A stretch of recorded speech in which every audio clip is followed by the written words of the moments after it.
Good morning, my name is Chris Fox, and today we are talking all about covers, because the sad reality is covers sell books, and every time I forget this lesson or don't give it the proper attention, I screw myself. And today we're going to go through my entire back catalog of books, all of them, and I'm going to show you what worked, what didn't work, and why it didn't work. And what's prompting this video, for those unaware, is the cover of Heir to Atlantis. I have never written a direct thriller before. One could argue that my first series, The Deathless Saga, was a thriller, but really it was mostly science fiction. And I was trying to make this more of an archaeological thriller. And as we saw in the comments, which I would encourage you to read, thriller authors showed up and they told me exactly what was wrong with the cover, because this is a fantasy cover. If you're a fan of Stargate, you're going to look at this cover and be like, hey, that could be pretty cool. But if you were a fan of standard thrillers, the Da Vinci Code, that's not what you see in a cover. And some of the lessons were very stark, and we'll talk about them more towards the end of the video. But I am doing a new cover that will look a lot more thriller-like and replacing it for books 2 and 3 as well. And we'll see what that does for sales. I mean, maybe nothing, but it definitely will help, I think, rather than hinder, because I've missed the mark. And countless people have shown up and said, hey, listen, the cover doesn't work for these reasons. And it's always the same reasons. The sky is too stark blue. There's not enough clouds. It doesn't look realistic enough. It looks like a fantasy art piece. And one person said it looks like AI slop, which I thought was very interesting, since I did pay a real artist to do this. Nobody really seemed to like it. Who reads the genre? Lots of people do like the cover, but like me, most of them are sci-fi and fantasy readers and follow me because in the past, that's primarily what I've written.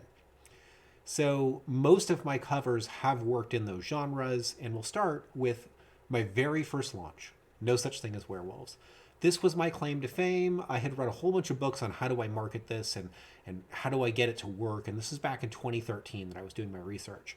And I realized I needed an eye-popping cover. So I commissioned a piece of artwork from a guy in Germany named Nikolai Ostertag.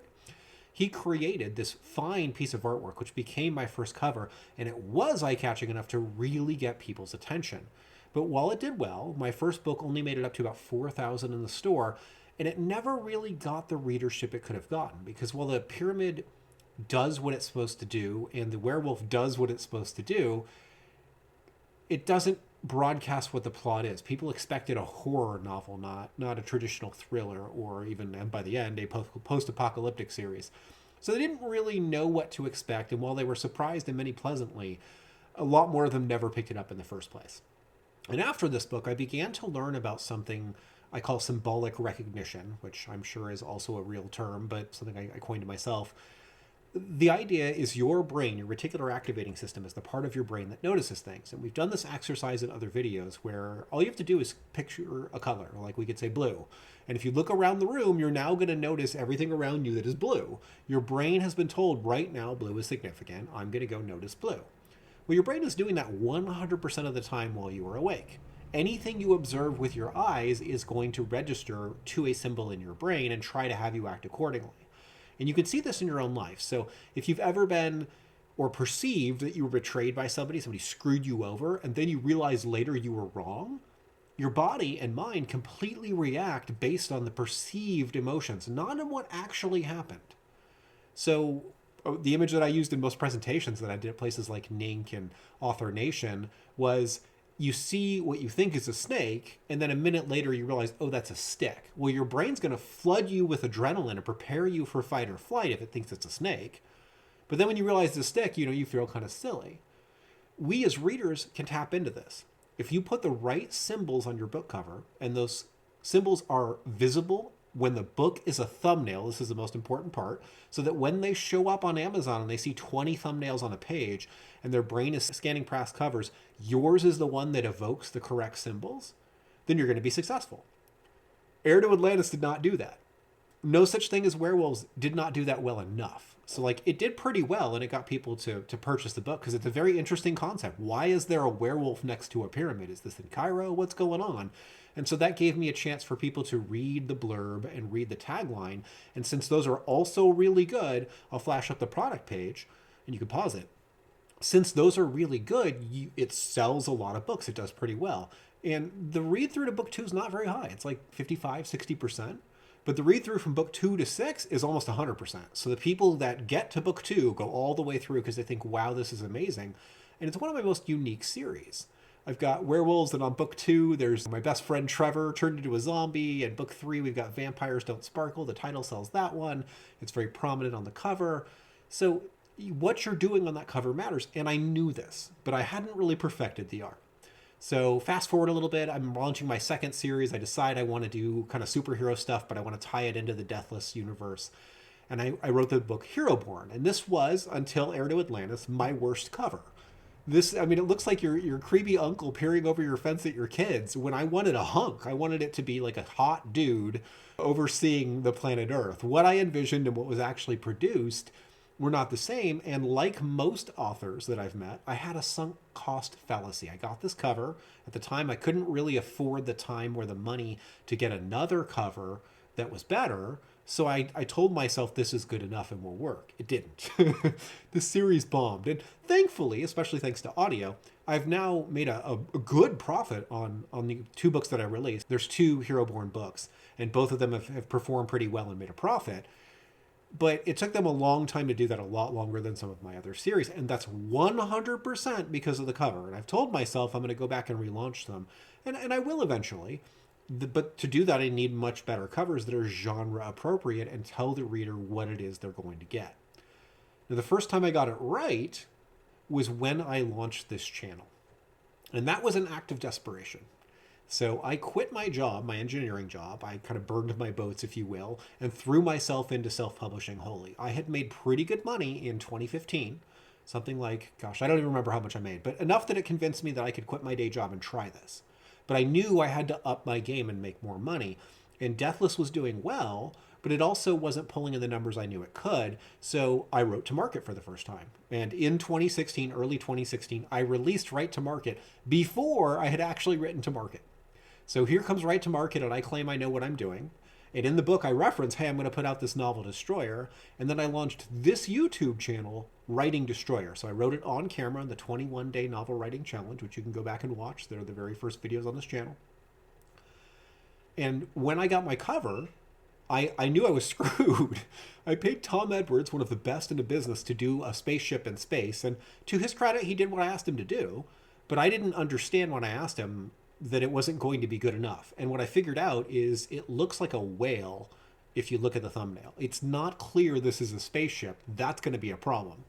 So I didn't want to waste the artwork entirely, and I used it on the short story Exiled, which I used as a reader magnet for my series. But I went and I got a new cover because I knew this is going to screw me. And this time, when I did the mock-up, I talked about lighting. I symbolically used things like the spaceship and the asteroids so that a reader of space opera or military science fiction is going to look at this and say, oh, that's something I'm interested in. I like Battlestar Galactica. I like Mass Effect. That's kind of something in the same vein. And that cover did tremendously well. And it was my first 6-figure series. I made $20,000 the first month before the audio came out. Like, it blew up in Kindle Unlimited. I got my first All-Star bonus. I had really nailed it by writing to market. But what did it was the cover. It's not just that I had a sci-fi book. It's that I had a sci-fi book with a really eye-catching cover that triggered that reticular activating system in the people that saw it. And then when you blew it up to full size, it looks even better. So I was really happy with how that artwork turned out. Void Wraith, the cover didn't do quite as well. I was going for something that looked like a Cylon Raider, which it does, but it's too dark and there's not enough contrast on the cover. Book 3, Eradication, worked better. All 3 of them were pretty decent, but Destroyer was the best of the lot. Thankfully, Book 1 is the most important in your series because that's what you're going to be marketing with. So here I am doing well, and I finally got my big success, and I think I understand how covers work. I pay the same artist, or I'm sorry, I apologize. I pay a different artist to make mechs for the second trilogy. So I had kind of gotten bored with the way the series was going, and while the smart thing would have been to keep writing spaceship battles, I changed the technology in the setting, and now the main character was a mech pilot. So they've invented mechs, and he started to be one of the first generation of mech pilots. And look at these covers. So Behind the Lines was the first book in this new trilogy, and it's so busy. It's so busy that when you shrink it down to a thumbnail, you can't see anything. The short story Planet Strider, a little bit better, but it looks like a kaiju. It's not broadcasting what this genre is. And so unsurprisingly, the second trilogy didn't do nearly as well. It was pretty much my existing fan base that bought it. And sure, they made pretty good money, but it was nothing at all like what Destroyer had done. I could see, oh crap, I really flubbed this. So now I had to go back to the drawing board. I had decided I'm kind of a little bit tired of writing military science fiction. I want to move on to something different. And I chose epic space fantasy, which didn't really exist as a genre back then. There were a few series. Glenn Stewart was writing it. He had Starship's Mage. And there were a few other people that had made a few attempts, but magic in space was pretty rare. So I knew I needed to have a cover that would combine fantasy and sci-fi symbols in a way that people would recognize and that would get them to purchase the book. And this is the best cover I've ever made, Tech Mage. And I realize now why. I workshopped it with some very high-performing authors in a community that I belong to. So I brought a version of the cover, we looked at it, it looked pretty good, but there were a few things that needed to be changed. So the faceplate was transparent on the original one, and the face looked bad. So we turned it to a mirrored finish, the one that you currently see. And it did tremendously well. I was really happy and really impressed with the final product. It sold books like nobody's business. This was the very first book that I had that broke into the top 100 books of all time on Amazon. So Destroyer made it up to like number 500 in the store. This book made it to number 93. It was the only novel I've ever had make it into the top 100 of all time. It sold like hotcakes. It blew up in Kindle Unlimited. The whole series did really, really well. It's got 7 books. But at the end of book 7, God's War, I ended the series. And I'm super proud of that ending. It got people to cry. I was so happy, like in a good way. And it did exactly what I wanted it to do, and I was very happy all the way through. And it's not everyone's cup of tea, but the vast majority of people seem to like it, and it's still my top-performing series of my career. It spawned the role-playing game. You can see the cover for that was amazing. So I got the role-playing game cover right, and I got the book cover right. But now we're rolling into, gosh, I want to say maybe 2020, 2021. And it's time for me to write new series. And I followed my pattern of I nail it on one series, I flub it on the next. I nail it on one series, I flub it on the next. So after the Magitech Chronicles, my next series was Magitech Legacy. And I figured, okay, I'm just going to do something very similar to what I did on Tech Mage. I want a set of power armor. But the power armor didn't come out very well, and the background is too dark around it, and it just doesn't look that good. And I couldn't make it work. It was for a book called Dying World. So I shifted to a planet going through what's called the Roche limit, if you're familiar with science fiction, where if a planet's orbit destabilizes and it gets too close, like if our moon got too close to Earth or Earth got too close to the sun, the planet begins breaking up. And I knew that'd be a powerful image, but it didn't work. It didn't work. It wasn't good enough on a thumbnail, and it wasn't selling any more books than the first cover. So finally I put the existing cover on there, and it does all right, but it was never going to be a top seller, a bestseller like I did with Destroyer and like I did with Tech Mage, because I didn't get the symbols exactly right. So the rest of the series did pretty well, and the other covers, some of them like books 3, 4, and I want to say 5, are really, really good in that series. And they all sold, and the series did pretty well. But your book 1 matters the most, because if you don't get the book 1 to be really, really good, then everything else is kind of an anchor. No one's going to buy book 2 if they haven't already bought book 1, so book 1 had better have the best cover. So not so good. So then, okay, now I'm moving into epic fantasy, and finally I'm writing what I considered it to be my magnum opus, Shattered Gods. And I knew I needed a killer cover. And that's exactly what I got. The artwork is perfect. It shows my protagonist using his magical abilities. And the typography my wife came up with is amazing for Shattered Gods. It exactly captures what I was after. And the series did really well. Not as well as I'd like, but the reasoning behind that, for me anyway, is fantasy's a really crowded genre. And getting someone to commit to reading epic fantasy is a much bigger ask, because if you want to read a military science fiction book like Destroyer, you can do that in one day. Like, you start that in the morning on your morning commute, and by the end of your daily commute, if you spent your lunch reading, you've probably finished the book. It's only 60,000 words long. Shattered Gods was 185,000 words long, and the sequel, Fomori Invasion, was 270,000 words. And that's standard in epic fantasy, and people know it. It's over 1 million words for the whole series. So people have to invest a lot and fewer people are going to make it to the end. And that really kind of turned me off on writing epic fantasy. And if I had it to do over again, even though I was writing epic fantasy, I would write it in short 60 to 90 word, no more than 100,000 word books. I would definitely not have tried to make them 185,000, 200,000, 250,000 words long. So the sales from the cover were really good. You can see it got a bunch of reviews and has done pretty well. It earned out very quickly and has made me a fair amount of money. So there was my successful series. You know, the one before, Magitech Legacy, not so much, but Shattered Gods killed it. Well, my very next series after Shattered Gods is Heir to Atlantis. And we've already seen what those covers look like, and people are not fond of them. They're just not. They think that the device on his hand, the Astrolabe, looks too much like the Infinity Gauntlet. There's not enough detail. A lot of people said it should take place at night. Like if you've got a cover, thriller cover should be at night. And what's funny is if you look back at my first novel ever, No Such Thing as Werewolves, it is a thriller in a lot of ways. And that thriller is at night. You notice you've got that moon on the cover and the moonlight. I didn't realize what a big part of thriller covers that is, but then I started going through again and looking at all the thriller covers in the thriller genre, and I'll flash up one of the best ones that I found. You notice it looks like it's at night, and it's got hyper detail. It's a very realistic, almost photo quality image. So you could almost take like a photo and put a dark overlay over it, and you're good to go. And so I'm coming up with something a lot more like that. And that I fully expect will sell a lot more books, because to a thriller reader, it's like, oh, that's what I'm getting. You know, this is something I'm comfortable with. It's more like the Da Vinci Code, you know, Raiders of the Lost Ark. That's what I have to go for. And now I know that for the genre. So, you know, you make a misstep, but the beauty of Amazon is you just change it.